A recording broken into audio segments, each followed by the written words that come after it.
ਗੁਰਮੁਖੋ ਜਿਸ ਪਾਵਨ ਪਵਿੱਤਰ ਖੰਡੇ ਦੇ ਨਾਲ ਕਲਗੀਧਰ ਪਾਤਸ਼ਾਹ ਨੇ ਪੰਥ ਪ੍ਰਗਟ ਕੀਤਾ, ਖਾਲਸਾ ਪ੍ਰਗਟ ਕੀਤਾ, ਉਸ ਪਾਵਨ ਪਵਿੱਤਰ ਖੰਡੇ ਦੇ ਸਤਿਗੁਰਾਂ ਦੇ ਹੋਰ ਪੁਰਾਤਨ ਇਤਿਹਾਸਕ ਸ਼ਾਸਤਰਾਂ ਦੇ ਦਰਸ਼ਨ, ਸ਼ਹੀਦਾਂ ਦੇ ਗੁਰਸਿੱਖਾਂ ਦੇ ਸ਼ਾਸਤਰਾਂ ਦਰਸ਼ਨ ਆਪ ਜੀ ਨੂੰ ਕਰਵਾਏ ਜਾਣਗੇ।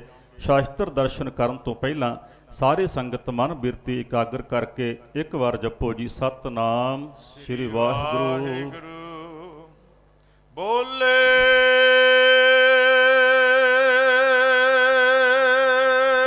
ਸੋ ਨਿਹਾਲ, ਸਤਿ ਸ੍ਰੀ ਅਕਾਲ।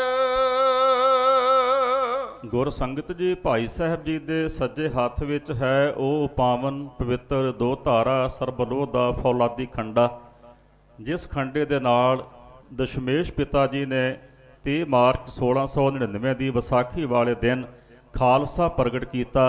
5 ਪਿਆਰੇ ਸਾਜੇ ਔਰ ਉਹਨਾਂ ਦੇ ਪਾਸੋਂ ਆਪ ਸਤਿਗੁਰਾਂ ਨੇ ਅੰਮ੍ਰਿਤ ਦੀ ਦਾਤ ਪ੍ਰਾਪਤ ਕੀਤੀ। ਇਹ ਉਹ ਪਾਵਨ ਪਵਿੱਤਰ ਦੋ ਧਾਰਾ ਫੌਲਾਦੀ ਖੰਡਾ ਹੈ। ਭਾਈ ਸਾਹਿਬ ਦੇ ਖੱਬੇ ਹੱਥ ਵਿੱਚ ਜਿਹੜਾ ਸ਼ਾਸਤਰ ਹੈ, ਇਸ ਦਾ ਨਾਮ ਹੈ ਕਟਾਰ। ਸਤਿਗੁਰਾਂ ਦੇ ਕਮਰ ਕੱਸੇ ਦਾ ਇਹ ਸ਼ਾਸਤਰ ਹੈ। ਬਹੁਤ ਹੀ ਤੇਗ ਤਿੱਖਾ ਔਰ ਮਾਰ ਕਰਨ ਵਾਲਾ ਸ਼ਾਸਤਰ ਹੈ। ਸਤਿਗੁਰਾਂ ਦੇ ਇਹ ਦੋਨੋਂ ਪਾਵਨ ਸ਼ਾਸਤਰ ਤਖ਼ਤ ਸਾਹਿਬ ਜੀ ਵਿਖੇ ਸੋਭਾ ਪਾਉਂਦੇ ਹਨ। ਬੋਲੇ ਸੋ ਨਿਹਾਲ, ਸਤਿ ਸ੍ਰੀ ਅਕਾਲ। ਗੁਰਮੁਖੋ ਇਸ ਪਾਵਨ ਸ਼ਾਸਤਰ ਦਾ ਨਾਮ ਹੈ ਨਾਗਣੀ ਵਰਸ਼ਾ। ਇਹ ਸਤਿਗੁਰਾਂ ਦੇ ਖਜ਼ਾਨੇ ਦਾ ਸ਼ਾਸਤਰ ਹੈ। ਜਦੋਂ ਪਹਾੜੀ ਰਾਜਿਆਂ ਨੇ ਅਨੰਦਪੁਰ ਸਾਹਿਬ ਨੂੰ ਘੇਰੇ ਪਾਏ, ਕਈ ਮਹੀਨੇ ਤੱਕ ਘੇਰੇ ਪਾਈ ਰੱਖੇ, ਆਪਣੀ ਕਿਸੇ ਪ੍ਰਕਾਰ ਦੀ ਕੋਈ ਵਾਹ ਪੇਸ਼ ਨਾ ਜਾਂਦੀ ਵੇਖ ਕੇ ਪਹਾੜੀਆਂ ਨੇ ਇੱਕ ਮੀਟਿੰਗ ਕੀਤੀ। ਮੀਟਿੰਗ ਵਿੱਚ ਇੱਕ ਮਤਾ ਪਾਸ ਕੀਤਾ ਕਿ ਇੱਕ ਹਾਥੀ ਨੂੰ ਸ਼ਰਾਪ ਪਿਆ ਕੇ ਉਹਦੇ ਮੱਥੇ ਉੱਤੇ ਫੌਲਾਦੀ ਤਵੀਆਂ ਬੀੜ ਕੇ ਉਹਦੀ ਸੁੰਡ ਨਾਲ ਤੇਗ ਧਾਰ ਕਿਰਪਾਨਾਂ ਬੰਨ੍ਹ ਕੇ ਉਹਨੂੰ ਕਿਲ੍ਹਾ ਲੋਹਗੜ੍ਹ ਦਾ ਦਰਵਾਜ਼ਾ ਤੋੜਨ ਵਾਸਤੇ ਤੋਰਿਆ ਜਾਏ। ਗੁਰਮੁਖੋ ਕਿਲ੍ਹਾ ਲੋਹਗੜ੍ਹ ਸਾਹਿਬ ਉਹ ਪਾਵਨ ਸਥਾਨ ਹੈ ਜਿੱਥੇ ਸਤਿਗੁਰਾਂ ਦਾ ਹਥਿਆਰ ਬਣਾਉਣ ਵਾਲਾ ਕਾਰਖਾਨਾ ਹੋਇਆ ਕਰਦਾ ਸੀ ਔਰ ਸਤਿਗੁਰੂ ਜੀ ਉੱਥੇ ਹਥਿਆਰ ਜਮ੍ਹਾਂ ਕਰਕੇ ਰੱਖਿਆ ਕਰਦੇ ਸਨ। ਉਹਨਾਂ ਦੀ ਨੀਅਤ ਸੀ ਜੇਕਰ ਹਾਥੀ ਜਾ ਕੇ ਦਰਵਾਜ਼ੇ ਨੂੰ ਟੱਕਰ ਮਾਰੇਗਾ, ਦਰਵਾਜ਼ਾ ਟੁੱਟ ਜਾਏਗਾ, ਹਾਥੀ ਦੇ ਸਮੇਤ ਫੌਜਾਂ ਅੰਦਰ ਵੜ ਕੇ ਕਿਲ੍ਹੇ ਉੱਪਰ ਕਬਜ਼ਾ ਕਰ ਲੈਣਗੀਆਂ, ਜਾਂ ਤਾਂ ਅਸੀਂ ਗੁਰੂ ਸਾਹਿਬ ਨੂੰ ਜਿਉਂਦੇ ਗ੍ਰਿਫਤਾਰ ਕਰ ਲਵਾਂਗੇ ਜਾਂ ਗੁਰੂ ਸਾਹਿਬ ਨੂੰ ਅਸੀਂ ਸ਼ਹੀਦ ਕਰ ਸਕਾਂਗੇ। ਉਹਨਾਂ ਦੀ ਇਸ ਸਕੀਮ ਦਾ ਪਤਾ ਗੁਰਸਿੱਖਾਂ ਨੂੰ ਔਰ ਗੁਰੂ ਸਾਹਿਬ ਨੂੰ ਲੱਗਾ। ਗੁਰਸਿੱਖਾਂ ਨੇ ਗੁਰੂ ਸਾਹਿਬ ਨੂੰ ਬੇਨਤੀ ਕੀਤੀ, ਮਹਾਰਾਜ ਸਾਡੇ ਤੇ ਕਿਰਪਾ ਕਰੋ, ਅਸੀਂ ਜਾ ਕੇ ਉਸ ਮਸਤ ਹਾਥੀ ਦਾ ਮੁਕਾਬਲਾ ਕਰੀਏ। ਤੇ ਸਤਿਗੁਰਾਂ ਨੇ ਭਾਈ ਬਚਿੱਤਰ ਸਿੰਘ ਸਾਹਿਬ ਨੂੰ ਥਾਪੜਾ ਦੇ ਕੇ ਆਪਣੇ ਖਜ਼ਾਨੇ ਦਾ ਇਹ ਸ਼ਾਸਤਰ ਨਾਗਣੀ ਵਰਸ਼ਾ ਹੱਥ ਵਿੱਚ ਸੌਂਪ ਕੇ ਮੈਦਾਨੇ ਜੰਗ ਵੱਲ ਤੋਰਿਆ। ਭਾਈ ਸਾਹਿਬ ਜੀ ਮੈਦਾਨੇ ਜੰਗ ਵਿੱਚ ਆਏ, ਹਾਥੀ ਦੀ ਸੁੰਡ ਨਾਲ ਬੰਨੀਆਂ ਹੋਈਆਂ ਕਿਰਪਾਨਾਂ ਤੋਂ ਬਚਦੇ ਹੋਏ ਘੋੜੇ ਦੀਆਂ ਰਕਾਬਾਂ ਵਿੱਚ ਖੜੇ ਹੋ ਕੇ ਇਸ ਨਾਗਣੀ ਵਰਸ਼ੇ ਦਾ ਇੰਨਾ ਭਰਪੂਰ ਜ਼ਬਰਦਸਤ ਵਾਰ ਹਾਥੀ ਦੇ ਮੱਥੇ ਤੇ ਕਰਦੇ ਨੇ ਕਿ ਇਹ ਨਾਗਣੀ ਵਰਸ਼ਾ ਉਹ ਫੌਲਾਦੀ ਤਵੀਆਂ ਨੂੰ ਚੀਰਦਾ ਹੋਇਆ ਹਾਥੀ ਦੇ ਮੱਥੇ ਵਿੱਚ ਖੁੱਭ ਜਾਂਦਾ। ਬੜੀ ਫੁਰਤੀ ਨਾਲ ਮਧਾਣੀ ਵਾਂਗੂ ਰਿੜ ਕੇ ਇਸ ਵਰਸ਼ੇ ਨੂੰ ਬਾਹਰ ਕੱਢਦੇ ਨੇ। ਹਾਥੀ ਦੇ ਮੱਥੇ ਵਿੱਚੋਂ ਖੂਨ ਦੀਆਂ ਫੁਹਾਰਾਂ ਛੁੱਟਦੀਆਂ। ਹਾਥੀ ਚੀਕਾਂ ਮਾਰਦਾ, ਝੰਗਾੜਦਾ, ਆਪਣੇ ਹੀ ਸਾਥੀਆਂ ਨੂੰ ਕੱਟਦਾ, ਵੱਢਦਾ, ਲਿਤਾੜਦਾ ਹੋਇਆ ਪਿਛਾਂਹ ਨੂੰ ਮੁੜ ਜਾਂਦਾ। ਤੇ ਭਾਈ ਬਚਿੱਤਰ ਸਿੰਘ ਸਾਹਿਬ ਫਤਿਹ ਪਾ ਕੇ ਗੁਰੂ ਚਰਨਾਂ ਵਿੱਚ ਆ ਕੇ ਹਾਜ਼ਰ ਹੁੰਦੇ ਨੇ। ਭਾਈ ਸਾਹਿਬ ਜੀ ਦੀ ਬਹਾਦਰੀ ਦੀ ਇਹ ਨਿਸ਼ਾਨੀ ਨਾਗਣੀ ਵਰਸ਼ਾ ਤਖਤ ਸ੍ਰੀ ਕੇਸਗੜ੍ਹ ਸਾਹਿਬ ਜੀ ਵਿਖੇ ਸੁਭਾਇਮਾਨ ਹੈ। ਬੋਲੇ ਸੋ ਨਿਹਾਲ, ਸਤਿ ਸ੍ਰੀ ਅਕਾਲ। ਗੁਰਮੁਖੋ ਇਸ ਸ਼ਾਸਤਰ ਦਾ ਨਾਮ ਹੈ ਕਰਪਾ ਵਰਸ਼ਾ। ਹੱਥ ਵਰਗਾ ਚੌੜਾ ਹੋਣ ਕਰਕੇ ਇਸ ਦਾ ਨਾਮ ਹੈ ਕਰਪਾ ਵਰਸ਼ਾ। ਇਸ ਵਰਸ਼ੇ ਦੇ ਨਾਲ ਇਤਿਹਾਸ ਦੀਆਂ ਦੋ ਸਾਖੀਆਂ ਪ੍ਰਸਿੱਧ ਨੇ। ਦਸ਼ਮੇਸ਼ ਪਿਤਾ ਜੀ ਦਾ ਆਨੰਦ ਕਾਰਜ ਗੁਰੂ ਕੇ ਲਾਹੌਰ ਸਾਹਿਬ ਵਿਖੇ ਮਾਤਾ ਜੀਤੋ ਜੀ ਦੇ ਨਾਲ ਹੋਣਾ ਸੀ। ਸਥਾਨਕ ਸੰਗਤ ਨੇ ਬੇਨਤੀ ਕੀਤੀ, ਮਹਾਰਾਜ ਇੱਥੇ ਪੀਣ ਵਾਲੇ ਪਾਣੀ ਦੀ ਬੜੀ ਭਾਰੀ ਕਿੱਲਤ ਹੈ। ਸਤਿਗੁਰਾਂ ਨੇ ਇਹ ਕਰਪਾ ਵਰਸ਼ਾ ਆਪਣੇ ਹੱਥ ਵਿੱਚ ਲੈ ਕੇ ਧਰਤੀ ਵਿੱਚ ਵੱਖ-ਵੱਖ 3 ਥਾਵਾਂ 'ਤੇ ਮਾਰ ਕੇ ਪੁੱਟਿਆ ਔਰ 3 ਹੀ ਥਾਵਾਂ ਤੋਂ ਨਿਰਮਲ ਜਲ ਦੀਆਂ ਧਾਰਾ ਵਹਿ ਤੁਰੀਆਂ। ਨਾਮ ਰੱਖ ਦਿੱਤਾ ਤਰਬੈਣੀ ਸਾਹਿਬ। ਗੁਰਸਿੱਖ ਸੰਗਤਾਂ ਨੇ, ਇਲਾਕਾ ਨਿਵਾਸੀ ਸੰਗਤਾਂ ਨੇ ਉਸ ਸੀਤਲ ਜਲ ਨੂੰ ਛਕਿਆ, ਸ਼ਾਂਤੀ ਪ੍ਰਾਪਤ ਕੀਤੀ। ਇਹ ਅਸਥਾਨ ਗੁਰਦੁਆਰਾ ਗੁਰੂ ਕੇ ਲਾਹੌਰ ਸਾਹਿਬ ਦੇ ਬਿਲਕੁਲ ਸਾਹਮਣੇ ਸੁਭਾਇਮਾਨ ਹੈ। ਨਾਮ ਹੈ ਤਰਬੈਣੀ ਸਾਹਿਬ। ਦੂਜੀ ਸਾਖੀ ਇਸ ਵਰਸ਼ੇ ਦੇ ਨਾਲ ਇਹ ਪ੍ਰਸਿੱਧ ਹੈ ਕਿ ਜਦੋਂ ਹਾਥੀ ਵਾਲੀ ਸਕੀਮ ਵਿੱਚ ਪਹਾੜੀਏ ਕਾਮਯਾਬ ਨਾ ਹੋਏ ਫਿਰ ਸਾਰੇ ਰਾਜਿਆਂ ਨੇ ਇੱਕ ਮੀਟਿੰਗ ਕੀਤੀ। ਉਸ ਮੀਟਿੰਗ ਵਿੱਚ ਰਾਜਾ ਕੇਸਰੀ ਚੰਦ ਕਸਮ ਖਾਂਦਾ ਹੈ ਕਿ ਇਸ ਵਾਰ ਫੌਜ ਦੀ ਅਗਵਾਈ ਮੈਂ ਕਰਾਂਗਾ। ਮੈਂ ਗੁਰੂ ਕਲਗੀਧਰ ਪਾਤਸ਼ਾਹ ਦਾ ਸੀਸ ਧੜ ਤੋਂ ਅਲੱਗ ਕਰਕੇ ਲਿਆਵਾਂਗਾ ਜਾਂ ਜਿਉਂਦੇ ਗ੍ਰਿਫਤਾਰ ਕਰਾਂਗੇ। ਜੇ ਐਸਾ ਨਾ ਕਰ ਸਕਿਆ ਵਾਪਸ ਆ ਕੇ ਤੁਹਾਨੂੰ ਆਪਣਾ ਮੂੰਹ ਨਹੀਂ ਵਿਖਾਉਂਦਾ। ਗੁਰਸਿੱਖਾਂ ਨੂੰ ਇਸ ਗੱਲ ਦਾ ਪਤਾ ਲੱਗਾ, ਗੁਰੂ ਸਾਹਿਬ ਨੂੰ ਪਤਾ ਲੱਗਾ। ਸਿੱਖਾਂ ਨੇ ਬੇਨਤੀ ਕੀਤੀ, ਮਹਾਰਾਜ ਉਸ ਦੁਸ਼ਟ ਰਾਜੇ ਨੇ ਇਹ ਕਹਿਣ ਦੀ ਜੁਰਤ ਕੀਤੀ ਹੈ ਕਿ ਤੁਹਾਡਾ ਸੀਸ ਧੜ ਤੋਂ ਅਲੱਗ ਕਰੇਗਾ, ਤੁਸੀਂ ਸਾਡੇ ਤੇ ਕਿਰਪਾ ਕਰੋ, ਅਸੀਂ ਉਸ ਦੁਸ਼ਟ ਰਾਜੇ ਦਾ ਸਿਰ ਧੜ ਤੋਂ ਲਾਹ ਕੇ ਤੁਹਾਡੇ ਚਰਨਾਂ ਵਿੱਚ ਭੇਟ ਕਰੀਏ। ਗੁਰੂ ਸਾਹਿਬ ਨੇ ਭਾਈ ਬਚਿੱਤਰ ਸਿੰਘ ਸਾਹਿਬ ਦੇ ਭਰਾਤਾ ਭਾਈ ਉਦੈ ਸਿੰਘ ਸਾਹਿਬ ਨੂੰ ਆਪਣੇ ਖਜ਼ਾਨੇ ਦਾ ਇਹ ਸ਼ਾਸਤਰ ਕਰਪਾ ਬਰਸ਼ਾ ਸੌਂਪ ਕੇ ਥਾਪੜਾ ਦੇ ਕੇ ਤੇ ਮੈਦਾਨੇ ਜੰਗ ਵੱਲ ਤੋਰਿਆ। ਭਾਈ ਸਾਹਿਬ ਜੀ ਮੈਦਾਨੇ ਜੰਗ ਵਿੱਚ ਆਉਂਦੇ ਨੇ, ਰਾਜੇ ਦੇ ਨਾਲ ਭੇਂਟ ਹੁੰਦੀ ਹੈ। ਉਹਦੇ ਵਾਰਾਂ ਤੋਂ ਬਚਦੇ ਹੋਏ ਆਪਣੇ ਸ੍ਰੀ ਸਾਹਿਬ ਦਾ ਇੰਨਾ ਭਰਪੂਰ ਵਾਰ ਉਹਦੀ ਗਰਦਨ ਤੇ ਕਰਦੇ ਨੇ ਕਿ ਉਹਦਾ ਸਿਰ ਧੜ ਤੋਂ ਅਲੱਗ ਹੋ ਜਾਂਦਾ ਹੈ। ਇਸ ਕਰਪੇ ਬਰਸ਼ੇ ਵਿੱਚ ਰਾਜੇ ਦਾ ਸਿਰ ਪਰੋ ਕੇ ਤੇ ਭਾਈ ਸਾਹਿਬ ਪਛਾਹ ਨੂੰ ਮੁੜਦੇ ਨੇ। ਪਿੱਛੋਂ ਗੋਲੀਆਂ ਤੇ ਤੀਰਾਂ ਦੀ ਵਰਖਾ ਕੀਤੀ ਜਾਂਦੀ ਹੈ। ਕੋਈ ਵੀ ਗੋਲੀ ਜਾਂ ਤੀਰ ਭਾਈ ਸਾਹਿਬ ਨੂੰ ਨਹੀਂ ਲੱਗਦਾ, ਪਰ 2 ਗੋਲੀਆਂ ਇਸ ਬਰਸ਼ੇ ਉੱਪਰ ਜ਼ਰੂਰ ਲੱਗਦੀਆਂ ਨੇ। ਇੱਕ ਗੋਲੀ ਦਾ ਨਿਸ਼ਾਨ ਬਰਸ਼ੇ ਦੀ ਮੁਖੀ ਉੱਪਰ ਸਾਹਮਣੇ ਦਰਸ਼ਨ ਕਰ ਸਕਦੇ ਹੋ ਮੌਜੂਦ ਹੈ। ਇੱਕ ਗੋਲੀ ਦਾ ਨਿਸ਼ਾਨ ਇਸ ਬਰਸ਼ੇ ਦੇ ਪਿਛਲੇ ਪਾਸੇ ਮੁੱਠੇ ਦੇ ਉੱਤੇ ਆਪ ਦਰਸ਼ਨ ਕਰ ਸਕਦੇ ਹੋ ਮੌਜੂਦ ਹੈ। ਭਾਈ ਸਾਹਿਬ ਜੀ ਦੀ ਬਹਾਦਰੀ ਦੀ ਇਹ ਨਿਸ਼ਾਨੀ ਕਰਪਾ ਬਰਸ਼ਾ ਤਖਤ ਸਾਹਿਬ ਵਿਖੇ ਸੁਭਾਇਮਾਨ ਹੈ। ਬੋਲੇ ਸੋ ਨਿਹਾਲ, ਸਤਿ ਸ੍ਰੀ ਅਕਾਲ। ਗੁਰਸੰਗਤ ਜੀ, ਇਹ ਬੰਦੂਕ ਦਸ਼ਮੇਸ਼ ਪਿਤਾ ਜੀ ਦੇ ਦਸਤੇ ਮੁਬਾਰਕ ਦੀ ਬੰਦੂਕ ਹੈ। ਇਹ ਕਿਸੇ ਗੁਰੂ ਕੇ ਪਿਆਰੇ ਸਿੱਖ ਨੇ ਤਿਆਰ ਕਰਕੇ ਗੁਰੂ ਸਾਹਿਬ ਨੂੰ ਭੇਟ ਕੀਤੀ। ਇਹਦੀ ਬੈਰਲ ਦੇ ਉੱਪਰ ਉਰਦੂ ਅੱਖਰਾਂ ਵਿੱਚ ਲਿਖਿਆ ਹੋਇਆ ਹੈ, ਕਾਰਖਾਨਾ ਲਾਹੌਰ। ਸਤਿਗੁਰਾਂ ਦੇ ਦਸਤੇ ਮੁਬਾਰਕ ਦੀ ਇਹ ਬੰਦੂਕ ਤਖਤ ਸਾਹਿਬ ਵਿਖੇ ਸੁਭਾਇਮਾਨ ਹੈ। ਬੋਲੇ ਸੋ ਨਿਹਾਲ, ਸਤਿ ਸ੍ਰੀ ਅਕਾਲ। ਗੁਰਮੁਖੋ, ਇਸ ਪਾਵਨ ਸ਼ਸਤਰ ਦਾ ਨਾਮ ਹੈ ਸੈਫ, ਦੂਸਰਾ ਇਸ ਦਾ ਨਾਮ ਹੈ ਜ਼ੁਲਫਕਾਰ। ਇਸਲਾਮ ਧਰਮ ਦਾ ਇਹ ਪੈਗੰਬਰੀ ਬਹੁਤ ਪਵਿੱਤਰ ਸ਼ਸਤਰ ਹੈ। ਹਜ਼ਰਤ ਮੁਹੰਮਦ ਸਾਹਿਬ ਇਸ ਸ਼ਸਤਰ ਨੂੰ ਆਪਣੇ ਹੱਥਾਂ ਵਿੱਚ ਪਕੜ ਕੇ ਰੱਖਿਆ ਕਰਦੇ ਸਨ। ਔਰੰਗਜ਼ੇਬ ਬਾਦਸ਼ਾਹ ਜਦੋਂ ਮੱਕੇ ਦੀ ਜ਼ਿਆਰਤ ਕਰਨ ਵਾਸਤੇ ਜਾਂਦਾ ਹੈ, ਉੱਥੋਂ ਦੇ ਖਲੀਫੇ ਇਹ ਜਾਣ ਕੇ ਇਹ ਸੈਫ ਉਹਨੂੰ ਭੇਟ ਕਰਦੇ ਨੇ ਕਿ ਔਰੰਗਜ਼ੇਬ ਨੇ ਹਿੰਦੁਸਤਾਨ ਵਿੱਚ ਇਸਲਾਮ ਦੇ ਵਾਧੇ ਵਾਸਤੇ ਬਹੁਤ ਕੰਮ ਕੀਤਾ। ਔਰੰਗਜ਼ੇਬ ਬਾਦਸ਼ਾਹ ਇਹ ਸੈਫ ਨੂੰ ਲਿਆ ਕੇ ਬੜੇ ਅਦਬ ਸਹਿਤ ਆਪਣੇ ਤੋਸ਼ੇਖਾਨੇ ਵਿੱਚ ਆਗਰੇ ਦੇ ਕਿਲੇ ਵਿੱਚ ਰੱਖ ਦਿੰਦਾ। ਉਹਦੀ ਮੌਤ ਹੋ ਜਾਣ ਤੋਂ ਬਾਅਦ ਉਹਦੇ 2 ਪੁੱਤਰਾਂ ਤਾਰਾ ਆਜਮ ਅਤੇ ਸ਼ਹਿਜ਼ਾਦਾ ਮੁਅੱਜ਼ਮ ਵਿੱਚ ਤਖਤ ਹਾਸਲ ਕਰਨ ਵਾਸਤੇ ਲੜਾਈ ਸ਼ੁਰੂ ਹੁੰਦੀ ਹੈ। ਸ਼ਹਿਜ਼ਾਦਾ ਮੁਅੱਜ਼ਮ ਭਾਈ ਨੰਦ ਲਾਲ ਸਾਹਿਬ ਜੀ ਦੇ ਰਾਹੀਂ ਗੁਰੂ ਸਾਹਿਬ ਕੋਲ ਆ ਕੇ ਬੇਨਤੀ ਕਰਦਾ, ਮਹਾਰਾਜ ਜੇਕਰ ਆਪ ਜੀ ਜੰਗ ਵਿੱਚ ਮੇਰੀ ਸਹਾਇਤਾ ਕਰੋ ਤੇ ਮੈਂ ਆਪਣਾ ਹੱਕ ਹਿੰਦੁਸਤਾਨ ਦਾ ਤਖਤ ਹਾਸਲ ਕਰ ਸਕਦਾ ਹਾਂ। ਸਤਿਗੁਰਾਂ ਨੇ ਉਹਦੀ ਬੇਨਤੀ ਨੂੰ ਪ੍ਰਵਾਨ ਕੀਤਾ, ਜੰਗ ਵਿੱਚ ਉਹਦੀ ਸਹਾਇਤਾ ਕੀਤੀ। ਉਹ ਜੰਗ ਜਿੱਤ ਜਾਂਦਾ ਹੈ। ਆਪਣੇ ਨਾਮ ਨਾਲ ਉਹ ਲਕਬ ਲਾ ਲੈਂਦਾ ਹੈ ਬਹਾਦਰ ਸ਼ਾਹ। ਉਹਦੀ ਤਾਜਪੋਸ਼ੀ ਹੁੰਦੀ ਹੈ ਆਗਰੇ ਦੇ ਕਿਲੇ ਵਿੱਚ।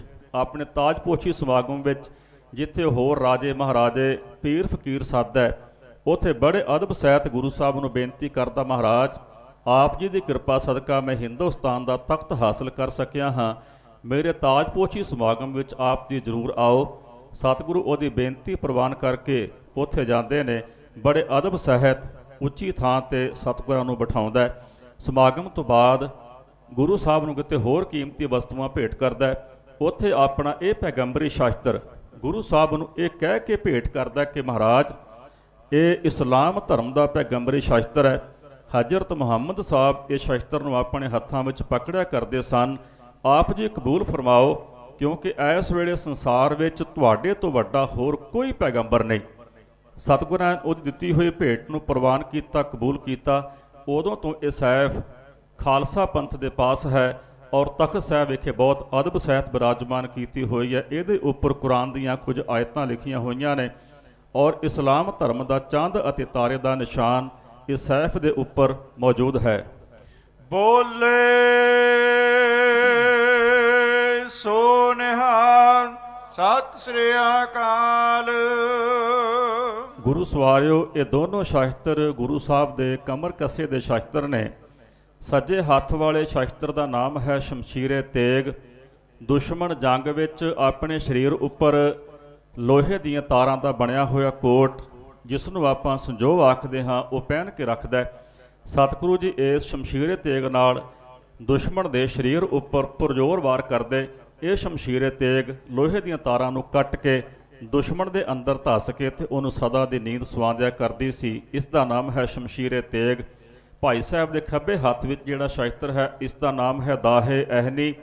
ਦੁਸ਼ਮਣ ਆਪਣੇ ਸਿਰ ਦੇ ਉੱਪਰ ਜੰਗ ਵਿੱਚ ਲੋਹੇ ਦਾ ਇੱਕ ਟੋਪ ਪਾ ਕੇ ਰੱਖਦਾ ਹੈ। ਸਤਿਗੁਰੂ ਜੀ ਇਸ ਦਾਹੇ ਅਹਨੀ ਦੇ ਨਾਲ ਦੁਸ਼ਮਣ ਦੇ ਸਿਰ ਦੇ ਉੱਤੇ ਪਾਏ ਹੋਏ ਟੋਪ ਉੱਪਰ ਵਾਰ ਕਰਦੇ। ਇਹ ਲੋਹੇ ਦੇ ਟੋਪ ਨੂੰ ਕੱਟ ਕੇ ਦੁਸ਼ਮਣ ਦੇ ਸਿਰ ਅੰਦਰ ਧੱਸ ਕੇ ਤੇ ਉਹਨੂੰ ਸਦਾ ਦੀ ਨੀਂਦ ਸੁਆਂਦਿਆ ਕਰਦੀ ਸੀ। ਸਤਿਗੁਰਾਂ ਦੇ ਕਮਰ ਕੱਸੇ ਦੇ ਇਹ ਦੋਨੋਂ ਸ਼ਸਤਰ ਸ਼ਮਸ਼ੀਰੇ ਤੇਗ ਅਤੇ ਦਾਹੇ ਅਹਨੀ ਤਖਤ ਸਾਹਿਬ ਵਿਖੇ ਸੁਭਾਇਮਾਨ ਹਨ। ਬੋਲੇ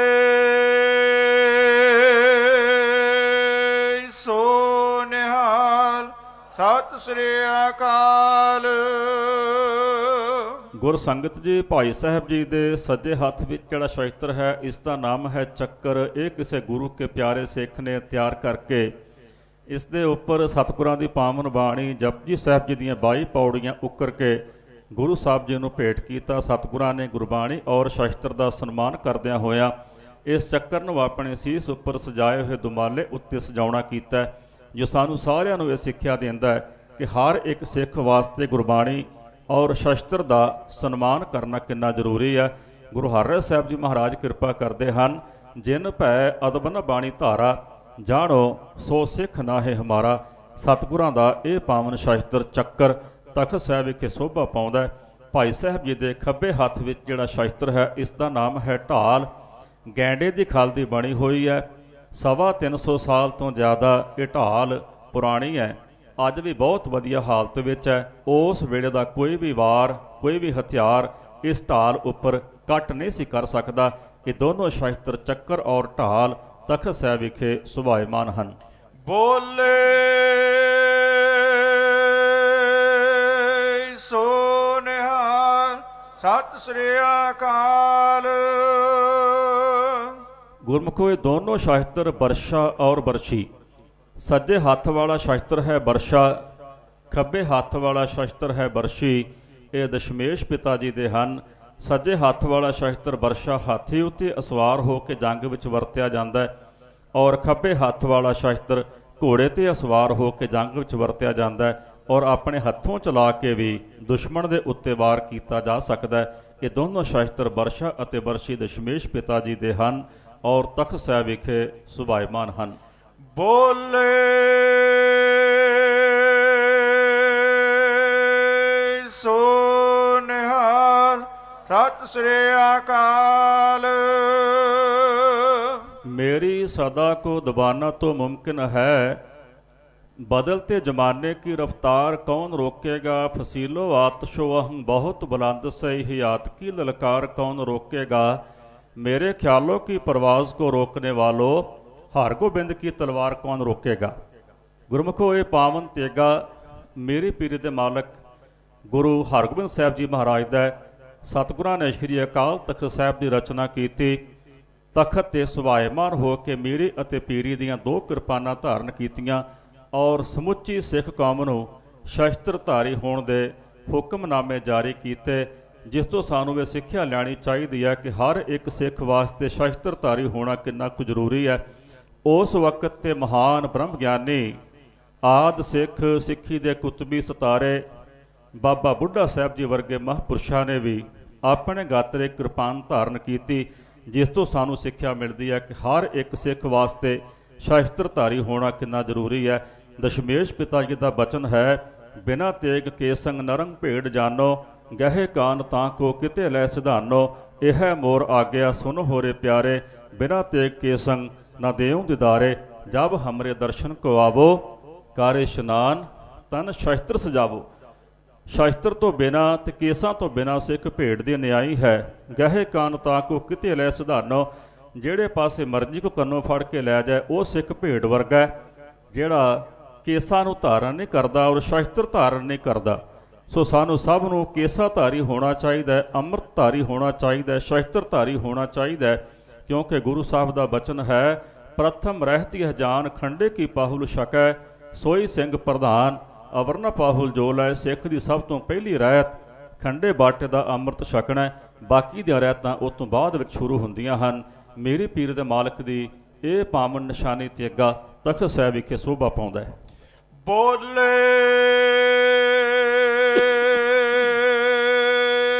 ਸੋ ਨਿਹਾਲ, ਸਤਿ ਸ੍ਰੀ ਅਕਾਲ। ਮੈਂ ਹਾਂ ਤੇਗ ਤੇ ਕੱਢ ਲੈ ਤੇਗ ਤੂੰ ਵੀ, ਇੱਕ ਦੋ ਨਹੀਂ ਪਰਖ ਲੈ 100 ਤੇਗਾਂ। ਮੈਂ ਤੇ ਜੰਮਦਿਆਂ ਤੇਗਾਂ ਦੀ ਸ਼ਾਨ ਮਾਣੀ, ਵੇਖ ਪਿਤਾ ਦੇ ਪੈਂਦੀਆਂ 2 ਤੇਗਾਂ। ਮੇਰੇ ਪਿਤਾ ਦੀ ਅਣਖ ਤੇ ਵੀਰਤਾ, ਤੇ ਰਿਹਾ ਪਰਖਦਾ ਤੇਰਾ ਪਿਓ ਤੇਗਾਂ। ਹੁਣ ਵੀ ਵੇਖ ਲਈ ਆਉਂਦੇ ਭਵਿੱਖ ਅੰਦਰ, ਮੇਰੇ ਪੁੱਤਰ ਨੇ ਵਾਹੁਣੀਆਂ ਉਹ ਤੇਗਾਂ। ਉਹਦੀ ਤੇਗ ਵਿੱਚੋਂ ਜਿਹੜੀ ਤੇਗ ਨਿਕਲੂ, ਤੇਰੀਆਂ ਲਵੇਗੀ ਲੱਖਾਂ ਹੀ ਖੋਹ ਤੇਗਾਂ।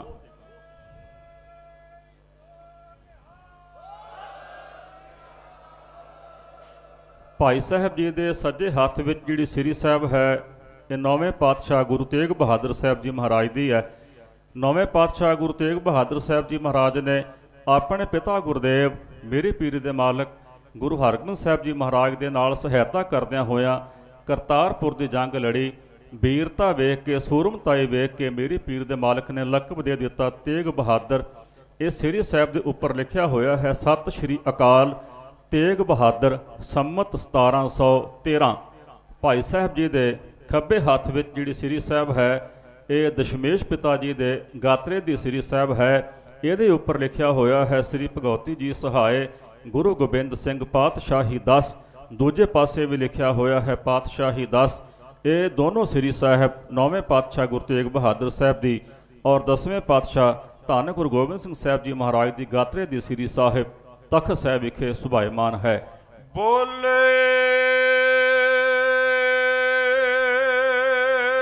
ਸੋ ਨਿਹਾਲ, ਸਤਿ ਸ੍ਰੀ ਅਕਾਲ। ਗੁਰੂ ਸਵਾਰਿਓ, ਇਹ ਦੋਨੋਂ ਸ੍ਰੀ ਸਾਹਿਬ ਦਸ਼ਮੇਸ਼ ਪਿਤਾ ਗੁਰੂ ਗੋਬਿੰਦ ਸਿੰਘ ਸਾਹਿਬ ਜੀ ਮਹਾਰਾਜ ਦੇ ਗਾਤਰੇ ਦੀਆਂ ਹਨ। ਸੱਜੇ ਹੱਥ ਵਾਲੀ ਸ੍ਰੀ ਸਾਹਿਬ ਉੱਪਰ ਲਿਖਿਆ ਹੋਇਆ ਹੈ, ਗੁਰੂ ਗੋਬਿੰਦ ਸਿੰਘ ਜੀ ਕੇ ਕਮਰ ਕੀ ਤਲਵਾਰ ਹੈਗੀ, ਵਧੇ ਦੇਗ ਤੇ ਜਾਂ ਤੇਗ ਤੇ। ਕਬਜੇ ਉੱਪਰ ਲਿਖਿਆ ਹੋਇਆ ਹੈ, ਗੁਰੂ ਨਾਨਕ ਸਰਬ ਸਿੱਖਾਂ ਨੂੰ ਸਹਾਏ। ਭਾਈ ਸਾਹਿਬ ਦੇ ਖੱਬੇ ਹੱਥ ਵਿੱਚ ਜਿਹੜੀ ਸ੍ਰੀ ਸਾਹਿਬ ਹੈ, ਇਹ ਸ੍ਰੀ ਸਾਹਿਬ ਵੀ ਦਸ਼ਮੇਸ਼ ਪਿਤਾ ਗੁਰੂ ਗੋਬਿੰਦ ਸਿੰਘ ਸਾਹਿਬ ਜੀ ਮਹਾਰਾਜ ਦੇ ਗਾਤਰੇ ਦੀ ਸ੍ਰੀ ਸਾਹਿਬ ਹੈ। ਇਹ ਦੋਨੋਂ ਸ੍ਰੀ ਸਾਹਿਬ ਤਖਤ ਸਾਹਿਬ ਵਿਖੇ ਸੁਭਾਇਮਾਨ ਹਨ। ਬੋਲੇ ਸੋ ਨਿਹਾਲ, ਸਤਿ ਸ੍ਰੀ ਅਕਾਲ। ਗੁਰ ਸੰਗਤ ਜੀ, ਇਸ ਸ਼ਸਤਰ ਦਾ ਨਾਮ ਹੈ ਭਾਲਾ। ਇਹ ਫੌਲਾਦੀ ਭਾਲਾ ਹੈ। 10ਵੇਂ ਪਾਤਸ਼ਾਹ ਜੀ ਇਸ ਭਾਲੇ ਨੂੰ ਆਪਣੇ ਦਸਤੇ ਮੁਬਾਰਕ ਵਿੱਚ ਰੱਖਿਆ ਕਰਦੇ ਸਨ। ਜਦ ਵੀ ਟਹਿਲਣ ਵਾਸਤੇ ਜਾਇਆ ਕਰਦੇ ਸਨ ਤਾਂ ਇਹ ਸਤਿਗੁਰਾਂ ਦੇ ਹੱਥ ਵਿੱਚ ਹੋਇਆ ਕਰਦਾ ਸੀ। ਗਾਹੇ ਬਗਾਹੇ ਕੋਈ ਦੁਸ਼ਮਣ ਹੱਲਾ ਕਰ ਦੇਵੇ ਤੇ ਸਤਿਗੁਰੂ ਜੀ ਇਸ ਭਾਲੇ ਦੇ ਨਾਲ ਦੁਸ਼ਮਣ ਨੂੰ ਪਾਰ ਬੁਲਾ ਦਿਆ ਕਰਦੇ ਸਨ। ਇਸ ਭਾਲੇ ਦੇ ਬਾਰੇ ਇਹ ਪ੍ਰਸਿੱਧ ਹੈ ਕਿ ਜੇਕਰ ਕੋਈ ਬਾਜੂਆਂ 'ਚ ਤਾਕਤ ਵਾਲਾ ਕੋਈ ਹੋਵੇ, ਜ਼ੋਰ ਵਾਲਾ ਕੋਈ ਹੋਵੇ, ਤੇ ਇਸ ਭਾਲੇ ਨੂੰ ਕੰਧ ਵਿੱਚ ਵੀ ਮਾਰੇ, ਇਹ ਭਾਲਾ ਕੰਧ ਵਿੱਚੋਂ ਵੀ ਪਾਰ ਹੋ ਸਕਦਾ ਹੈ। 10ਵੇਂ ਪਾਤਸ਼ਾਹ ਜੀ ਦਾ ਦਸਤੇ ਮੁਬਾਰਕ ਦਾ ਇਹ ਭਾਲਾ ਤਖਤ ਸਾਹਿਬ ਇੱਕ ਸ਼ੋਭਾ ਪਾਉਂਦਾ ਹੈ। ਕੁਝ ਹੋਰ ਸ਼ਾਸਤਰ ਆਪ ਜੀ ਉੱਪਰ ਦਰਸ਼ਨ ਕਰ ਸਕਦੇ ਹੋ। ਜਦੋਂ ਆਪ ਜੀ ਦਰਸ਼ਨ ਕਰਕੇ ਨਤਮਸਤਕ ਹੋ ਕੇ ਖੱਬੇ ਪਾਸਿਓਂ ਪਰਿਕਰਮਾ ਕਰੋਗੇ ਤੇ ਸ਼ੀਸ਼ੇ ਅੰਦਰੋਂ ਤੱਕੋਗੇ, ਸਾਹਮਣੇ ਇੱਕ ਬਾਕਸ ਲੱਗਾ ਹੈ। ਉਸ ਬਾਕਸ ਦੇ ਵਿੱਚ ਸਭ ਤੋਂ ਉੱਪਰ ਮੇਰੇ ਪੀਰ ਦੇ ਮਾਲਕ ਦਾ ਘੋੜੇ ਨੂੰ ਹੱਕਣ ਵਾਲਾ ਚਾਬੁਕ ਹੈ। ਉਸੇ ਬਾਕਸ ਦੇ ਅੰਦਰ ਦਸਮ ਪਾਤਸ਼ਾਹ ਜੀ ਦੇ 5 ਕਾਨੀ ਵਾਲੇ ਤੀਰ, ਇੱਕ ਸਰਬਲੋਹ ਦਾ ਤੀਰ ਔਰ ਇੱਕ 3.5 ਇੰਚ ਛੋਟੀ ਕਿਰਪਾਨ ਜੋ ਸਤਿਗੁਰੂ ਜੀ ਆਪਣੇ ਕੇਸਾਂ ਦੇ ਵਿੱਚ ਸਜਾਇਆ ਕਰਦੇ ਸਨ, ਉਹ ਦਰਸ਼ਨ ਆਪ ਜੀ ਕਰ ਸਕਦੇ ਹੋ। ਪਰਿਕਰਮਾ ਕਰਕੇ ਬਿਲਕੁਲ ਸਾਹਮਣੇ ਦੂਜੇ ਸ਼ੀਸ਼ੇ ਕੋਲ ਆਓਗੇ ਤੇ ਆਪ ਜੀ ਤੱਕੋਗੇ, ਉਹ ਸ਼ੀਸ਼ੇ ਦੇ ਬਿਲਕੁਲ ਨਾਲ 3 ਖਾਨਿਆਂ ਵਾਲਾ ਇੱਕ ਫਰੇਮ ਹੈ। ਸਭ ਤੋਂ ਉੱਪਰ 10ਵੇਂ ਪਾਤਸ਼ਾਹ ਜੀ ਦੇ ਹੱਥ ਲਿਖਤ ਗੁਰਬਾਣੀ ਦੀ ਪੋਥੀ, ਜਿਸ ਦੇ 300 ਅੰਗ ਹਨ, ਉਹ ਬਿਰਾਜਮਾਨ ਨੇ। ਵਿਚਕਾਰਲੇ ਖਾਨੇ ਵਿੱਚ ਗੁਰੂ ਸਾਹਿਬ ਦਾ ਆਪਣੇ ਤਨ ਉੱਪਰ ਧਾਰਨ ਕਰਨ ਵਾਲਾ ਚੋਲਾ ਸੁਭਾਇਮਾਨ ਹੈ ਔਰ ਸਭ ਤੋਂ ਹੇਠਾਂ ਦਸ਼ਮੇਸ਼ ਪਿਤਾ ਜੀ ਦੇ ਪਾਵਨ ਕੇਸ ਅਤੇ ਕੰਘਾ ਆਪ ਦਰਸ਼ਨ ਕਰ ਸਕਦੇ ਹੋ। ਗੁਰਮੁਖੋ, ਇਹ ਉਹ ਕੰਘਾ ਅਤੇ ਕੇਸ ਹਨ ਜੋ ਦਸਮ ਪਾਤਸ਼ਾਹ ਜੀ ਨੇ ਪੀਰ ਬੁੱਧੂ ਸ਼ਾਹ ਦੀ ਝੋਲੀ ਵਿੱਚ ਪਾਏ ਸਨ। ਭੰਗਾਣੀ ਦੀ ਜੰਗ ਖਤਮ ਹੋਣ ਤੋਂ ਬਾਅਦ ਪੀਰ ਬੁੱਧੂ ਸ਼ਾਹ ਜੀ ਗੁਰੂ ਸਾਹਿਬ ਜੀ ਦੇ ਕੋਲੋਂ ਜਾ ਕੇ ਆਗਿਆ ਮੰਗਦੇ ਨੇ ਕਿ ਸਤਿਗੁਰੂ ਜੀ, ਜੰਗ ਦੀ ਸਮਾਪਤੀ ਹੋ ਚੁੱਕੀ ਹੈ, ਜੇਕਰ ਤੁਹਾਡੀ ਆਗਿਆ ਹੋਵੇ ਤੇ ਘਰ ਨੂੰ ਜਾ ਸਕਦੇ ਹਾਂ। ਸਤਿਗੁਰੂ ਜੀ ਉਸ ਵਕਤ ਆਪਣੇ ਕੇਸਾਂ ਵਿੱਚ ਕੰਘਾ ਕਰ ਰਹੇ ਸਨ। ਸਤਿਗੁਰੂ ਕਹਿਣ ਲੱਗੇ, ਪੀਰ ਜੀ, ਤੁਸੀਂ ਸਾਡੀ ਬਹੁਤ ਸਹਾਇਤਾ ਕੀਤੀ ਹੈ, ਤੁਹਾਡੇ ਭਰਾ ਸ਼ਹੀਦ ਹੋਏ, ਤੁਹਾਡੇ ਪੁੱਤਰ ਸ਼ਹੀਦ ਹੋਏ, ਤੁਹਾਡੇ ਮੁਰੀਦ ਸ਼ਹੀਦ ਹੋ ਗਏ, ਦੱਸੋ ਤੁਹਾਨੂੰ ਕੀ ਦੇਈਏ। ਤੇ ਗੁਰਮੁਖੋ ਉਸ ਮੁਸਲਮਾਨ ਫਕੀਰ ਪੀਰ ਬੁੱਧੂ ਸ਼ਾਹ ਨੇ ਆਪਣੀ ਝੋਲੀ ਕਲਗੀ ਵਾਲੇ ਪਾਤਸ਼ਾਹ ਦੇ ਸਾਹਮਣੇ ਫੈਲਾ ਕੇ ਇਹ ਸ਼ਬਦ ਕਹੇ ਸਨ ਕਿ ਸਤਿਗੁਰੂ, ਜੇਕਰ ਗਰੀਬ ਤੇ ਕਿਰਪਾ ਕਰਨ ਲੱਗੇ ਹੋ ਤੇ ਕਿਰਪਾ ਕਰਕੇ ਆਪਣੇ ਇਹ ਪਾਵਨ ਕੇਸ ਤੇ ਕੰਘਾ ਇਹ ਮੇਰੀ ਝੋਲੀ ਵਿੱਚ ਪਾ ਦਿਓ। ਮਾਫ ਕਰਨਾ ਗੁਰਮੁਖੋ, ਜੇ ਕੋਈ ਅੱਜ ਵਰਗਾ ਕੋਈ ਸਿੱਖ ਹੁੰਦਾ ਤੇ ਗੁਰੂ ਸਾਹਿਬ ਦੇ ਕੋਲੋਂ ਕੋਈ ਰਾਜ ਭਾਗ ਮੰਗਦਾ, ਕੋਈ ਧੀਆਂ ਪੁੱਤਰ ਮੰਗਦਾ, ਕੋਈ ਵਿਦੇਸ਼ਾਂ ਦੀ ਧਰਤੀ ਤੇ ਜਾਣ ਵਾਸਤੇ ਅਰਦਾਸਾਂ ਕਰਦਾ, ਪਰ ਧੰਨ ਹੈ ਉਹ ਮੁਸਲਮਾਨ ਫਕੀਰ ਪੀਰ ਬੁੱਧੂ ਸ਼ਾਹ ਜਿਨੇ ਸਤਿਗੁਰਾਂ ਦੇ ਪਾਵਨ ਕੇਸ ਅਤੇ ਕੰਘਾ ਆਪਣੀ ਝੋਲੀ ਵਿੱਚ ਪਵਾਇਆ। ਸਤਿਗੁਰਾਂ ਨੇ ਆਪਣੀ ਇੱਕ ਦਸਤਾਰ ਵੀ ਪੀਰ ਬੁੱਧੂ ਸ਼ਾਹ ਦੀ ਝੋਲੀ ਵਿੱਚ ਪਾਈ ਤੇ ਪੀਰ ਬੁੱਧੂ ਸ਼ਾਹ ਜੀ ਇਹ ਵਸਤੂਆਂ ਲੈ ਕੇ ਬੜੇ ਸਨਮਾਨ ਨਾਲ ਆਪਣੇ ਨਗਰ ਸਢੌਰੇ ਨੂੰ ਚਲੇ ਗਏ। ਅੱਗੇ ਉਹਨਾਂ ਦੀ ਬੇਗਮ ਨਸੀਰਾਂ ਰਸਤਾ ਉਡੀਕ ਰਹੀ ਹੈ। ਪੀਰ ਬੁੱਧੂ ਸ਼ਾਹ ਜੀ ਆਪਣੇ ਘਰ ਦੇ ਅੰਦਰ ਲੰਘ ਗਏ, ਦੋ ਪੁੱਤਰ ਲੰਘ ਗਏ, ਕੁਝ ਬਚੇ ਹੋਏ ਮੁਰੀਦ ਅੰਦਰ ਲੰਘ ਗਏ। ਬੇਗਮ ਨਸੀਰਾਂ ਹਾਲੇ ਵੀ ਬਾਹਰ ਖੜੀ ਹੈ। ਪੀਰ ਜੀ ਆਵਾਜ਼ ਦਿੰਦੇ ਨੇ, ਬੇਗਮ ਅੰਦਰ ਆ ਜਾਓ। ਬੇਗਮ ਨਸੀਰਾਂ ਕਹਿਣ ਲੱਗੀ, ਪੀਰ ਜੀ, ਗਏ ਸੋ ਤੇ ਪੁੱਤ 4 ਸਨ, ਆਇਓ ਤੇ ਪੁੱਤ 2 ਨੇ, 2 ਕਿੱਥੇ ਨੇ? ਪੀਰ ਬੁੱਧੂ ਸ਼ਾਹ ਨੇ ਆਪਣੀ ਝੋਲੀ ਆਪਣੀ ਬੇਗਮ ਨਸੀਰਾਂ ਦੇ ਸਾਹਮਣੇ ਫੈਲਾ ਕੇ ਇਹ ਸ਼ਬਦ ਕਹਿ, ਬੇਗਮ, ਮੈਂ ਤੇਰੇ 2 ਪੁੱਤ ਆਪਣੇ ਮਹਿਬੂਬ ਦੀਆਂ ਜ਼ੁਲਫਾਂ ਤੋਂ ਕੁਰਬਾਨ ਕਰ ਆਇਆ। ਤੇਰੇ 2 ਪੁੱਤ ਕਲਗੀ ਵਾਲੇ ਪਾਤਸ਼ਾਹ ਦੀ ਦਰਗਾਹ ਵਿੱਚ ਪ੍ਰਵਾਨ ਹੋਏ ਨੇ। ਬੇਗਮ ਨਸੀਰਾਂ ਰੋਣ ਲੱਗ ਪਈ। ਪੀਰ ਬੁੱਧੂ ਸ਼ਾਹ ਕਹਿਣ ਲੱਗੇ, ਬੇਗਮ ਰੋ ਨਾ, ਤੇਰੇ ਪੁੱਤ ਗੁਰੂ ਨਾਨਕ ਦੇ ਘਰ ਵਿੱਚ ਪ੍ਰਵਾਨ ਹੋਏ ਨੇ। ਬੇਗਮ ਨਸੀਰਾਂ ਅੰਦਰ ਲੰਘ ਗਈ, ਕੰਧ ਨਾਲ ਢਾਸਣਾ ਲਾ ਕੇ ਬਹਿ ਗਈ।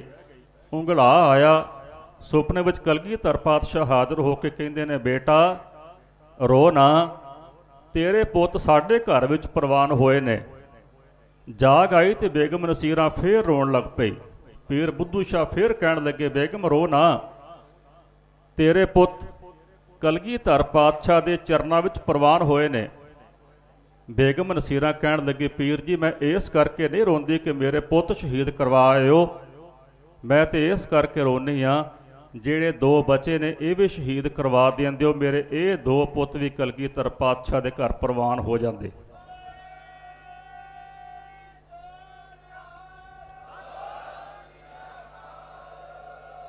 पीर बुद्धू शाह जी कहने लगे, देख बेगम, आज फिर हसन हुसैन का लहू तौहीद के गुलिस्तान का पहरेदार बन गया। देख बेगम, मेरे नसीब कितना काम कर गए कि आज गुरु गोबिंद मेरा यार बन गया।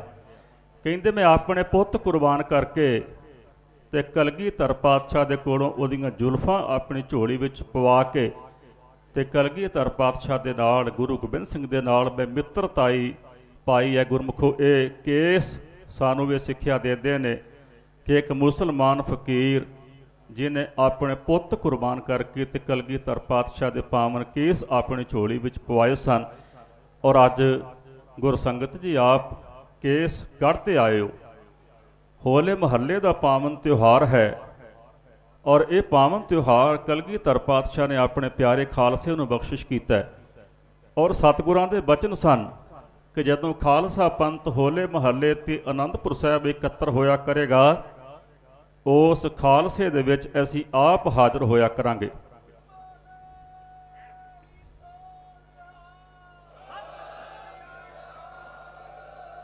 जेड़े कोई साडे बच्चे ਜਿਹੜੇ ਸਾਡੇ ਬੱਚੇ ਸਾਡੇ ਵੀਰ ਆਪਣੇ ਰੋਮਾਂ ਦੀ ਬੇਅਦਬੀ ਕਰਦੇ ਨੇ, ਆਪਣੀ ਦਾੜੀ ਕੱਟਦੇ ਨੇ, ਆਪਣੇ ਕੇਸ ਕੱਟਦੇ ਨੇ, ਉਹਨਾਂ ਨੂੰ ਬੇਨਤੀ ਹੈ ਕਿ ਕੇਸ ਗੜ੍ਹ 'ਤੇ ਆਏ ਹੋ।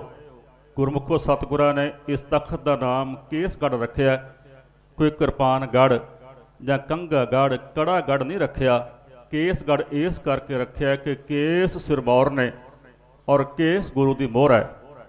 ਜਿਸ ਕਾਗਜ਼ ਦੇ ਉੱਤੇ ਮੋਹਰ ਨਾ ਲੱਗੀ ਹੋਵੇ, ਭਾਵੇਂ ਜਿੰਨਾ ਮਰਜ਼ੀ ਕੀਮਤੀ ਕਾਗਜ਼ ਹੋਵੇ, ਉਹਦੀ ਮਾਰਕੀਟ ਦੇ ਵਿੱਚ ਕੋਈ ਕੀਮਤ ਨਹੀਂ ਜਿੰਨਾ ਚਿਰ ਉਹਦੇ ਉੱਪਰ ਮੋਹਰ ਨਾ ਲੱਗੀ ਹੋਵੇ। ਜਦੋਂ ਮੋਹਰ ਲੱਗ ਜਾਏ ਤੇ ਗੁਰਮੁਖੋ ਫੇਰ ਉਸ ਕਾਗਜ਼ ਦੀ ਮਾਰਕੀਟ ਦੇ ਵਿੱਚ, ਬਾਜ਼ਾਰ ਵਿੱਚ, ਦਫ਼ਤਰਾਂ ਦੇ ਵਿੱਚ ਕੀਮਤ ਪੈ ਜਾਂਦੀ ਹੈ, ਕਿਉਂਕਿ ਉਹਦੇ ਉੱਪਰ ਮੋਹਰ ਹੋ ਕੇ ਉਹ ਇੱਕ ਪ੍ਰਵਾਨਿਤ ਪੇਪਰ ਬਣ ਜਾਂਦਾ ਹੈ। ਇਸ ਕਰਕੇ ਕੇਸ ਗੁਰੂ ਕੀ ਮੋਹਰ ਨੇ, ਕੇਸਾਂ ਦੀ ਬੇਅਦਬੀ ਨਾ ਕਰਿਆ ਕਰੀਏ। ਜਿਨ੍ਹਾਂ ਨੇ ਖੰਡੇ ਬਾਟੇ ਦੀ ਪਾਹੁਲ ਛਕੀ ਹੈ ਵਡਭਾਗੇ ਨੇ, ਜਿਨ੍ਹਾਂ ਨੇ ਖੰਡੇ ਬਾਟੇ ਦੀ ਪਾਹੁਲ ਨਹੀਂ ਛਕੀ ਉਹਨਾਂ ਨੂੰ ਬੇਨਤੀ ਹੈ ਕਿ ਹਰ ਰੋਜ਼ ਤਖਤ ਸਾਹਿਬ ਵਿਖੇ ਹੋਲੇ ਮਹੱਲੇ ਦੇ ਦਿਨਾਂ ਵਿੱਚ ਅੰਮ੍ਰਿਤ ਸੰਚਾਰ ਹੋਣਾ। ਸਣ ਕੇਸੀ ਇਸ਼ਨਾਨ ਕਰਕੇ, ਸਵੱਛ ਵਸਤਰ ਧਾਰਨ ਕਰਕੇ, ਕਕਾਰ ਧਾਰਨ ਕਰਕੇ ਠੀਕ 12 ਵਜੇ ਦੁਪਹਿਰ ਨੂੰ ਹਾਜ਼ਰ ਹੋ ਕੇ ਪੰਜ ਪਿਆਰੇ ਸਾਹਿਬਾਨ ਪਾਸੋਂ ਖੰਡੇ ਬਾਟੇ ਦੀ ਪਾਹੁਲ ਛਕ ਕੇ ਗੁਰੂ ਵਾਲੇ ਬਣ ਕੇ ਆਪਣਾ ਜੀਵਨ ਸਫਲਾ ਕਰੀਏ।